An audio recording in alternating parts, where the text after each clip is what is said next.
여러분, 오늘 고린도서 1장 1절에서 9절 말씀을 통해서 주님 닮은 나에 대해서 같이 좀 나누려고 합니다. 요즘 우리 한미듬교회 모습이 어떻습니까? 좋습니까? 어떻게 좋습니까? 화이팅 넘치고 뭔가 활기차고 뭔가가 술렁술렁하고 들떠있는 분위기도 하고 그렇죠. 근데 제가요 이렇게 모습을 보면서 굉장히 설렜습니다. 너무너무 많이 설렜어요. 여러분들을 보면서도 설렜고요. 이 기간이 창립 5주년을 준비하면서 마음 가운데 기도하면서 그런 설렘 마음이 너무너무 있었어요. 창립할 때 그 마음이 막 생각이 나더라고요. 이 낯선 땅 가운데 우리 가족을 보내시고 근데 그때는 어려움이라는 것보다는 그저 설렜어요. 그저 설레고 하나님이 일하심이 신기하고 기대되고 오늘을 함께 하신 하나님, 내일은 어떤 모습으로 나와 함께 하실까? 어떤 기대감들이 너무 충만했었어요. 그런 모습으로 이렇게 있었던 생각들이 막 나면서 그 마음이 지금 요즘에 저의 마음이고 여러분들의 마음이지 않나 생각이 들어졌어요. 그래서 하나님이 우리 가운데 번성을 주시고 축복을 주시는데 하나님께서 우리에게 무엇을 주시면서 우리를 교회라고 부르시는지 같이 말씀을 통해서 좀 나누려고 합니다. 우리가 가장 행사를 준비하고 여러 가지가 있지만 궁극적인 행사라는 이름 하에 우리가 영혼을 구원하잖아요. 근데 그 영혼을 구원하는데 우리가 놓치지 말아야 할 것이 하나 있다라면 그것은 하나님이라는 것입니다. 하나님이 없이는 우리가 영혼을 구원해도 소용이 없고 영혼을 데려와도 소용없고 내가 이 자리에 앉아 있는 것조차도 소용이 없다라는 것을 기억하셔야 합니다. 오늘 말씀을 통해서 하나님께서 우리에게 우리를 왜 부르셨는지에 대해서 말씀하고 있습니다. 같이 1절에서 3절 말씀을 보면은요. 자, 하나님의 뜻을 따라 그리스도 예수의 사도로 부르심을 받은 바울과 형제 소르데네는 고린도에 있는 하나님의 교회 곧 그리스도 안에서 거룩하여지고 성도라 부르심을 받은 자들과 또 각처에서 우리 주 곧 그들과 우리의 주 대신 예수 그리스도의 이름을 부르는 모든 자들에게 라고 되어 있습니다. 하나님께서 하나님부터 부르신 자들이 있어요. 첫 번째 부르심은 하나님께서 하나님으로부터 우리는 부르심을 받은 자들이라는 것이에요. 두 번째는 우리가 한미듬 교회잖아요. 교회고 내가 교회잖아요. 각각이 모여서 교회가 된 우리가 하나님으로부터 부르심을 받은 자들이라는 걸 기억하셔야 돼요. 여러분 스스로가 온 것 같지요. 누군가가 나를 끌고 온 것 같지요. 그러나 절대 그렇지 않다라는 것입니다. 하나님께서 우리 각자 한 사람 한 사람을 이름을 불러 콕콕 찍어서 부르셨다라는 것입니다. 그거를 기억하셔야 돼요. 두 번째는요, 뭐라고 말씀하시냐면 예수 그리스도 안에서 거룩해진 자들이다라고 말씀하고 있습니다. 그냥 우리가 아무렇지도 않고 그냥 세상 사람과 똑같은 자들이 아니라 예수 그리스도의 보혈로 깨끗하여졌을 뿐만 아니라 거룩하여진 자들이라라고 주님께서 오늘 말씀하고 있어요. 또 세 번째로는 우리는 어떤 자들이냐면 구주와 주인 되신 예수 그리스도를 이름을 부르죠. 부르는 자들일 뿐만 아니라 예수 그리스도께 순종하는 자들이라는 것입니다. 그게 우리가 가지고 있어야 되고 우리가 가지고 기억하고 있어야 할 우리의 자존감이고 정체성이에요. 제가 예배 전에 승원이한테 물어봤어요. 승원아, 너는 한미듬교회에 대해서 어떻게 생각해? 물어봤어요. 어떻게 생각했더니 좋아요. 좋죠. 그래서 내가 점수로 매겨보라 했어요. 승원아, 한미듬교회에 대해서 몇 점이야? 물어봤어요. 그랬더니 100점이죠. 만점이에요. 그러더라고요. 그러면서 내 마음에 탁 와닿았던 게 뭐였냐면 그래, 자존감이야. 내가 하나님 안에서 내가 한미듬교회 나를 부르셨다라는 그 자존감이 있을 때 번성할 수밖에 없다는 생각이 들었습니다. 그래서 그 마음 가운데 굉장히 축복해 줬어요. 제 마음 가운데. 왜냐하면 하나님께서 우리를 부르셨을 때에 자존감이 있으셔야 돼요. 여러분이 한미듬교회 나와서 다닌다고 그냥 난 한미듬교회 그냥 다녀 라고 말하는 것이 그냥 댕겨가 아니라 나를 부르신 그곳의 자리에 있다라는 것에 여러분이 당당하셔야 될 뿐만 아니라 자존감을 가지고 계셔야 된다라는 거예요. 여러분 스스로 한번 생각해 보세요. 나를 부르신 하나님이, 나를 거룩하게 하신 하나님이 내가 주님을 구주와 주인 되신 하나님을 부르며 그분 앞에 순종하는 내가 한미듬교회 가운데 부르신 그 점수를 매겨보세요. 나는 몇 점입니까? 100점 만점에서 승주 몇 점? 100점? 우리 혜민님 몇 점? 100점. 한참 생각해야 돼요. 우리 우리 수영이. 꼭 100점 만점, 100점을 해줘도 만점이 하는 친구 있어요. 우리 도영이는 100점이야. 아, 스트라우 100점이야. 우리 연아도 안 불러주면 섭섭하겠지? 우리 연아는? 응? 100점. 우리 기범이도 불러줘야 될 것 같아요. 안 불러주면 안 될 것 같아요. 기범이는 100점. 우리 주아는? 우리 승태 몇 점? 몇 점? 네, 몇 점? 100점 만점에 몇 점? 99.9점이야. 그래, 이런 친구도 있어야 돼. 자, 우리 재혁이 몇 점? 90점이라. 우리 병준이 100점. 사모님이 우리 소망이 몇 점? 100점. 이거를 물어본 이유가 있어요. 여러분 안에 자존감이 있어야 여러분이 전도할 때 당당할 수 있어요. 여러분이 좋은 곳에 데려와야죠. 여러분이 좋고 여러분이 자신감이 있을 때에 그랬을 때에 친구를 데려도 자신 있게 데려올 수 있다는 것입니다. 하나님께서 우리에게 부르신 것에 대해서 여러분이 자존감이 있으셔야 될 뿐만 아니라 여러분이 거룩해진 것, 내가 하나님 앞에서 죄사함을 받아서 어제의 내가 아니라 새롭게 태어난 내가 하나님 앞에 자존감이 있으셔야 돼요. 세상 사람들 앞에 내가 거룩해진 나로서 자존감이 또한 있으셔야 된다는 거예요. 한미듬교회 부르신 것에 대한 자존감이 있어야 되는 것이 아니라 내가 세상 사람들 안에서 하나님이 나를 깨끗게 하셨다라는, 거룩해졌다라는 자존감이 여러분 안에 있으셔야 돼요. 그 생각을 했을 때 한미듬교회에 대한 자존감은 제가 개인적으로 생각할 때 그래 거의 100이야. 그러면 거룩해진 것에 대한 자존감은 몇 점이나 될까라고 생각했어요. 그건 물어보지 않겠습니다. 여러분 스스로 가슴에 손을 얹고 내가 하나님 앞에서 거룩해진 것에 대한 자존감이 몇 점이나 될까? 내가 이것이 점수가 미달이다, 70점 아래다 했을 때 여러분이 점검하셔야 돼요. 뭘 점검하셔야 되냐면 내가 구원받고 내 안에 아직도 죄악이 많다라는 거거든요. 하나님께서 나를 분명히 사랑해주고 용서해주시는 하나님인데 그걸 하나님 앞에 다 고백하지 않은 거예요. 분명히 우리 하나님은 좋으신 분이면 죄를 고백하면 그는 미쁘셔서 우리의 죄를 흰눈같이 깨끗하게 씻어주신다고 분명히 말씀하고 계시는데 아직도 내 안에 거룩해진 자존감이 낮다라는 것은 내가 아직도 은밀하게 하나님 앞에 고백하지 않은 것이 있다라는 것입니다. 그렇기 때문에 여러분들이 그거에 대한 자존감을 생각해 보시고 점검하셔서 내가 아직도 자존감이 낮다, 하나님 앞에 고백하셔서 회개하는 여러분들이 되시길 원합니다. 또 하나는 왕과 주인 되신 예수님을 부릅니다, 우리가. 그죠? 근데 그분 앞에서 순종하는 나의 모습이 몇 점일까? 내가 하나님 앞에 순종하는 나의 삶이 분명히 나의 주인이라고 고백했고 나의 왕이라고 여러분들 고백하시, 신앙 고백하셨어요. 그죠? 저 또한 했어요. 근데 내 자신을 돌아봐도 내가 하나님 앞에 100%의 순종을 한다라고 고백하면서 어느 순간이 되면 머뭇머뭇 거릴 때가 있음을 사모인 나도 그럴 때가 있다라는 것입니다. 그러나 결국 다시 뒤돌아보고 다시 점검하면서 순종해 나가지만 하나님께서 지금 해! 라고 했을 때에 지금 하기보다는 내 상황과 내 형편을 따져서 고민하다가 하는 제 모습을 발견하게 됐어요.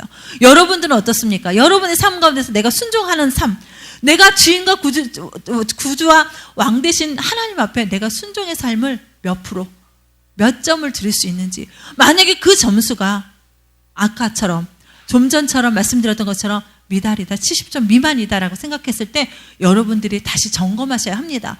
왜 이것들을 여러분한테 말씀드리냐면 여러분이 가지고 있는 이 모든 것, 자존감이 없으면 한미듬교회에 대한 자존감, 내 안에 거룩하여짐에 대한 자존감, 내가 하나님 앞에 순종함에 대한 자존감이 내 안에 없으면 여러분 어떠한 영향력도 끼칠 수 없다라는 것이에요. 영향력을 끼친다라는 것은 무엇이냐면 결국 내가 당당하기 때문에 누군가에게 내가 전도를 하거나 어떤 하나님의 능력을 나타내거나 어떤 하나님의 기름 부음을 통로로 흘러가는 그 도구들이 내 안에 관에 찌꺼기들이 가득 차고 있다라는 얘기가 되어지는 것이에요. 그렇기 때문에 여러분의 삶 가운데 막힌 것이 있다라면, 내가 순종하거나 하나님 앞에 아직도 풀리지 않는 그 연약함들이 있다라면 하나님 앞에 가지고 나가셔야 됩니다. 하나님께서 그런 우리의 연약함을 너무나 잘 아세요. 그리고 너무나 부족한 저희들을 너무나 잘 아셔서 이런 가운데 영향력을 끼치기가 참 어려워요. 여러분, 행사를 준비하면서 여러분 안에 뭐가 있었습니까? 전도하는 거 쉬웠어요? 어려웠어요? 어려워요? 쉬워요? 쉬워요. 자, 또 어려워요. 우리 연아 어땠어? 전도하는 거 어려웠어? 쉬웠어? 그냥 그랬어요. 우리 도영이는 어려웠어. 두부과자의 힘을 아직 덜 봤어? 우리 병준이 어땠어? 전도하는 데 있어서 해보니까 쉬웠어요. 되게 두려웠었는데 할까 말까 망설였는데 해보니까 그 의외로 반응이 너무 좋았어. 승원이 전도하는 거 쉬워? 어려워? 어려워요. 우리 기범이는 어려워요. 근데 사모님이 왜 어려운지에 대해서 얘기해 줄게요. 이 어려운 우리를 통해 우리한테 하나님이 어렵지 않게 해주신다고 분명히 말씀하고 있어요. 그것이 뭐냐면 말씀 보세요. 자, 5절 말씀 한번 보겠습니다. 5절 말씀. 자, 4절 말씀 볼게요. 4절. 그리스도 예수 안에서 너희에게 주신 하나님의 은혜로 말미암아 내가 너희를 위하여 항상 하나님께 감사한다라고 되어 있어요. 그리고 이는 너희가 그 안에가 누구예요? 예수 그리스도 안에서 모든 일, 여러분이 하는 모든 일이에요. 모든 일, 곧 모든 언변과 모든 지식의 풍족함으로라고 되어 있어요. 하나님께서 우리에게 이미 주신 것이 있어요. 무엇이냐면 우리가 아까 하나님 앞에 3가지 점검했죠. 그것이 하나님 앞에 가까이 가면 갈수록 우리에게 더 풍족하게 늘어나는 하나님께서 우리 가운데 모든 일을 할 때 우리가 전도의 일을 하거나 하나님의 어떠한 일을 하거나 삶 속에서 어떤 일을 하든지 간에 우리 안에 그것들을 풀어놓을 수 있는 언변을 하나님이 주셨다고 말씀하고 있어요. 줄 것이다가 아니라 주셨다라고 말씀하고 있다라는 것이에요. 여러분들이 전도하는 게 어렵다? 내 안에 영향력을 그 당당함이 부족하기 때문에 그렇습니다. 저 사모님 이번에 세미나 갔었잖아요. 세미나가 아니라 컨설팅을 갔다 왔어요. 목사님이랑 전략 캘린더를 뭐 짜신다고 그래서 설명해 주신다고 갔다 왔어요. 근데 마지막에 어떤 목사님이 전도에 대한 얘기를 하셨어요. 앞에 목사님들이 우리 교회는 전도가 문제예요. 어떤 목사님도 우리 교회는 전도만 잘하면 돼요. 전도가 너무 어려워요. 막 실패의 모습을 얘기하셨어요. 근데 3번째 나온 어떤 목사님이 딱 그러는 거야. 전도는 쉽습니다. 전도 너무너무 쉽습니다. 그러는 거예요. 그래서 갑자기 이렇게 축 가라졌던 귀가 뻥 뚫렸어요, 제가. 그래서 눈 뚫어지게 그냥 그 목사님이 뚫어져라 쳐다봤어요. 근데 그 목사님이 하신 말씀이 그거였어요. 사모님 동의해서 얘기하는 거야. 그 목사님 의견에 전적으로 동의해서 여러분들에게 얘기합니다. 우리는 내가 전도 대상자가 있다라는 거예요. 그래서 여러분 전도 대상자 다 있죠? 3.3 기도 명단도 있어요. 물론 그들을 위해서도 기도해야 합니다. 그들을 위해서 지속적으로 기도해야 되는데 그것만 바라보고 있으면 전도가 어렵다라는 것이에요. 그것이 아니라 여러분이 가지고 있는 카톡에 핸드폰에 있는 모든 명단이 전도 대상자라는 거예요. 전 그걸 듣고 깜짝 놀랐어요. 무엇이냐면 교회 다니는 사람도 있고 교회 안 다니는 사람도 있죠. 예수 믿는 사람도 있고 예수를 안 믿지만 교회를 다니는 사람도 있어요. 근데 그러나 그 부분에 대해서 교회 다니는 사람과 교회 안 다니는 사람을 구분하라는 거예요. 그런데 이거의 마인드는 뭐였냐면 내가 전도하려는 것이 아니라 내가 승주를 전도하려고 승주만을 바라보고 있는 것이 아니라 하나님께 눈을 들어서 그 주변을 내 주위에 있는 모든 주변을 살피라는 것이에요. 하나님께서 내 주변에 있는 모든 사람들 중에서 익은 곡식을 먼저 구원하신다라는 거야. 근데 그 익은 곡식을 하나님께서 일하고 있는 작업하고 일하고 계신 그 사람을 낚싯대로 찾아내라는 거예요. 낚는 건 우리가 일이지만 하나님께서 결실을 하게 열매를 맺게 하시는 분은 하나님이시지만 우리가 낚는 건 우리 일이라는 거야. 익은 걸 봐야 거둬들이죠. 물고기를 봐야 내가 낚아내올 수 있다라는 거예요. 아직 열매가 맺혀지지 않은 영혼을 위해서 기도하고 그 영혼이 빨리 있기를 기도하고 그 영혼을 추수할 건 당연한 것이에요. 그러나 기다리는 시간 힘이 들다는 거야. 그 기다리는 동안에 다른 영혼들에게 둘러보라는 거야. 그래서 계속 카톡을 하거나 문자를 하거나 관계를 대신에 거기에는 중요한 게 있었어요. 전 사모님 문자하면서 믿는 사람한테 믿지 않는 영혼들이 그랬어요. 언제 밥 한번 먹자. 여러분 해요 안 해요? 하죠. 그리고 또 뭐 있어? 우리 언제 시간 되면 교회 한번 놀러 와. 꼭 그랬어요. 근데 그 목사님 말씀이 뭐였냐면 절대 밥 한번 먹자. 교회 놀러 와 하지 말래요. 그 말을 듣는 순간 불신자들은 마음이 툭 다쳐서 제발 나 교회 전도하려고 저런다라는 생각을 한다는 거죠. 그것이 아니라 전혀 카톡을 보내도 답장이 안 해도 될 문자를 하라는 거예요. 나 같으면 저 같으면 그랬어요. 답장을 꼭 하게끔 만드는 문자를 보냈거든요. 그럴 게 아니라 그냥 밤에 생각이 나서 전화해서 잘 지내지? 하고 그냥 흘려 보낼 수 있는 문자를 보내내는 거예요. 교회 얘기, 밥 먹자는 얘기 절대 하지 말라는 거예요. 그런데 그 사람들 중에서 단체로 만약에 그런 문자를 보냈죠? 그러면 그 사람 중에서 답글이 오는 사람이 익은 열매일 가능성이 엄청나게 많다라는 거예요. 왜냐면 이 밤에, 늦은 밤에 예를 들어서 그 목사님이 하신 말씀이 12시가 넘었는데 마음이 동해서 어떤 친구한테 문자를 했다는 거예요. 근데 그 친구의 답장이 딱 오기를 이 늦은 시간에 나를 생각해주는 사람이 한 사람도 없을 거라 생각했는데 네가 카톡을 해줘서 너무 고맙다. 그래서 그랬니? 하면서 답장을 했는데 그러면서 그 친구의 마음이 열려서 전도가 되어서 교회에 왔다는 얘기를 하시더라고요. 이것이 뭐냐면 전도가 내가 어렵다라고만 생각했는데 열매는 누가 맺게 하신다고요? 누구요? 하나님이요. 그죠? 하나님이면 나는 그걸 찾아내는 것만 하면 돼. 내가 열매를 맺게 하려고 아등바등 하는 거거든요. 그러니까 내 생각에, 내 마인드에 전도는 쉽다라는 생각을 먼저 하셔야 된다는 거예요. 그리고 또 하나는 되게 굉장히 아이디어가 좋다라고 생각했어요. 하나님이 주신 지혜다라는 생각을 했어요. 여러분 카톡이나 전화번호에 믿는 분들 있죠?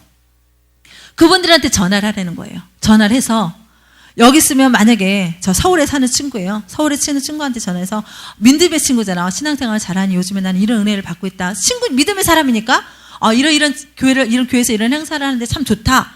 근데 그 끝에다 얘기를 하는 거야. 내가 요즘에 전도를 해야 되는데 혹시 전도할 친구 없니?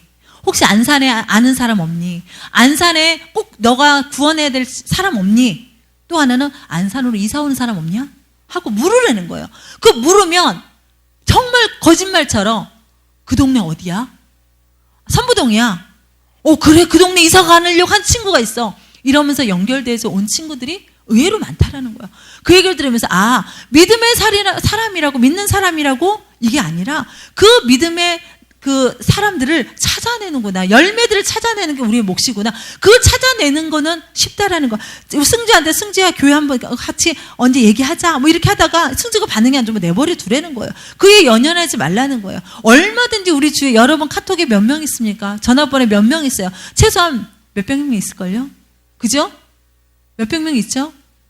없는 사람 없어요. 우리 병준이 저기도 엄청 많을 거예요. 그죠? 그 많은 사람 중에서 내가 꼭 찝으려고 하니까 안 된다라는 거예요.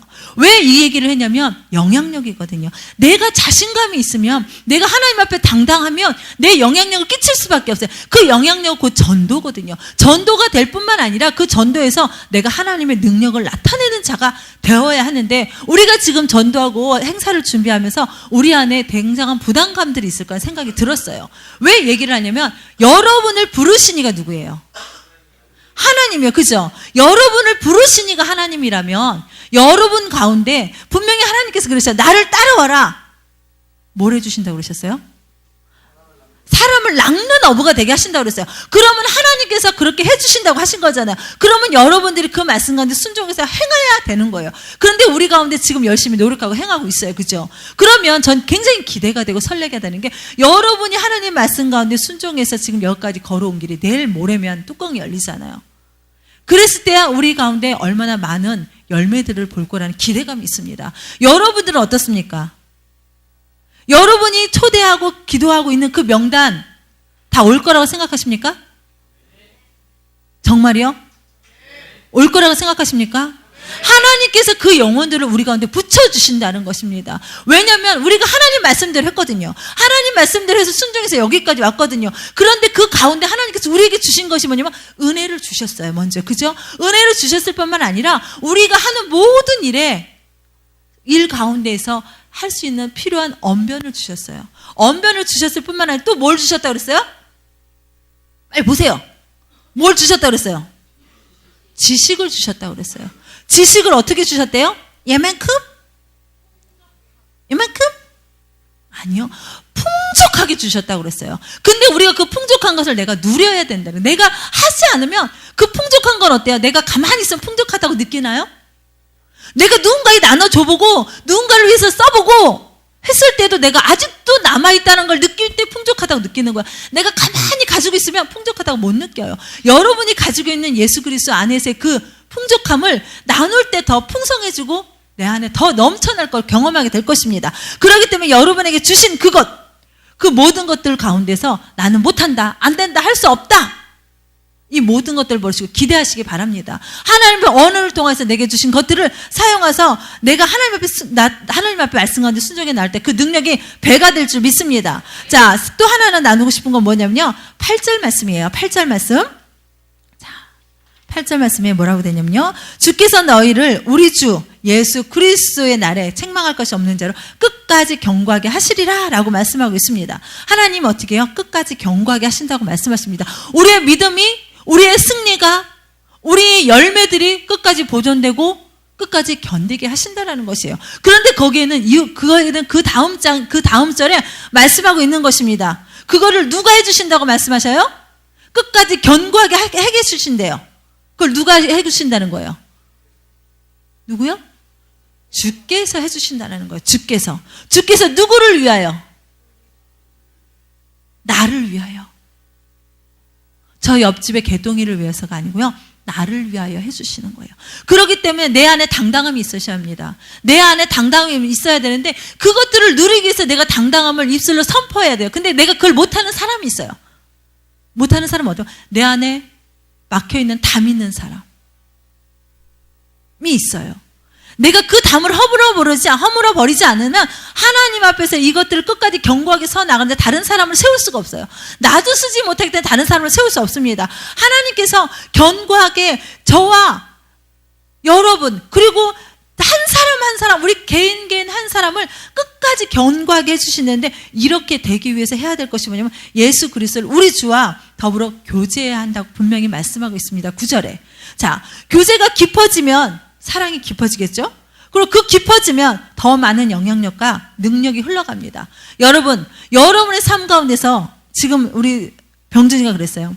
전도가 어려웠는데 해보니까 쉽다. 되게 두려움이 많았거든요. 전도에 대한 두려움이 있었는데 어쨌든 두부가다란 매개체든 어떤 도구든지 간에 그걸 통해서 자유해졌어요. 좀 더 자유해지고 더 많이 자유해지고 많은 열매를 맺게 될 것입니다. 우리 승원이도 마찬가지예요. 승원이도 전도가 어려웠어요. 쉽지 않았어요. 그러나 사람들이 찾아가고 그 멈추지 않는 그 노력으로, 그 순종함으로 갔을 때에 그 영혼들이 오는 걸 경험하고 굉장히 기쁘기 때문에 그 맛을 알았어요. 승원이가 그 맛을 알았기 때문에 멈출 수가 없는 것이에요. 멈출 수 있어, 승원이? 멈출 수가 없어요. 이것이 바로 하나님의 기쁨, 하나님에서 주시는 그 능력들이 승원이로부터 흘러가기 때문에 멈출 수가 없는 것이에요. 여러분 배고픈 킹콩에서 휴감자 누가 그랬죠? 도영이. 멈출 수 없다고. 휴감자의 매력에 빠져서 멈출 수가 없대요. 왜냐하면 좋은 것은 내가 경험해봐서 느끼고 맛본 것은 잊을 수가 없거든요. 그런데 우리는 영혼의 열매를 따본 자들은 그것에 대한 맛을 봤기 때문에 멈출 수가 없는 것입니다. 그렇기 때문에 여러분들이 오늘 삶 가운데서 하나님께서 나를 부르신 것에 대한 자존감, 내가 하나님 앞에서 거룩해진 자존감, 하나님 앞에서 주인과 왕으로 모신 신앙의 고백한 자들이 우리 한미듬교회 모임 가운데 부르신 자들에 대한 부르심에 대한 순종, 그거에 대한 자존감들을 분명히 세우시길 원합니다. 이 밤이 지나고 내일 하루 남았어요. 그죠?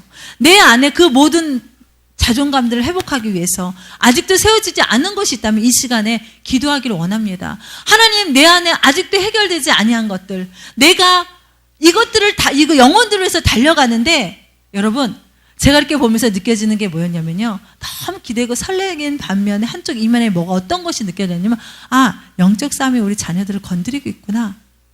싸움 가운데 그걸 느꼈어요. 영적 싸움 가운데 우리 자녀들의 마음을 흐트리는 거구나. 담을 세워놓는구나 라는 걸 느꼈어요. 여러분 안에 어떠한 담이 있든지 간에 그것들을 헐으시기 바랍니다. 그 담을 내가 먼저 헐어야 돼요. 내가 예수 그리스도 이름 앞에서 헐어야 돼요. 그걸 헐지 않으면 여러분 성장할 수 없고 영혼을 데려올 수 없습니다. 어떤 모습으로, 어떤 사건으로, 어떻게 만들어진 일인지는 저는 몰라요.